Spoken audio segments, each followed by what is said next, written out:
film, it was about 3 years of production, so to finally be here and to be able to share it with audiences is remarkable.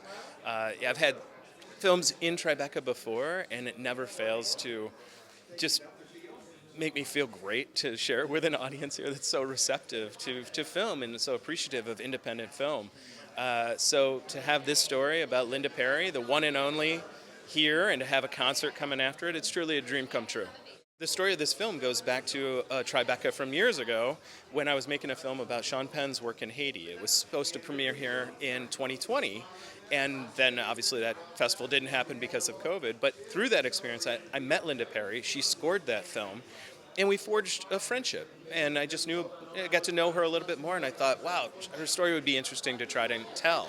So I reached out and said, hey, would you ever let me come in and kind of start working on something about you? And she was reluctant, but I just kept showing up with a camera, and we started making something, and we never would have expected the twists and turns this movie takes. But she always hung with us, and she allowed us this open and honest like insight into her creative process and her personal life. And I think it's a truly unique story that we were able to tell. Linda is really one of a kind. I can't think of another producer, songwriter, singer that brings what she does to each project. She's authentic.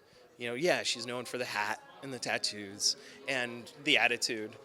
But when you spend some time with her, as I think viewers can now in our film, you realize that creative spark that is so precious and so hard to come by, well, that's what she has every day. She just tries to create.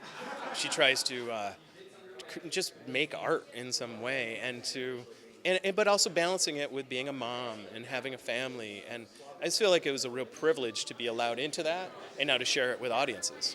My probably best memory of making this and spending time with Linda was the day that her daughter Rhodes came to the studio.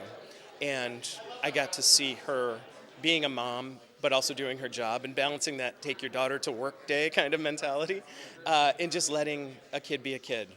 And that's the one that I think about and smile the most.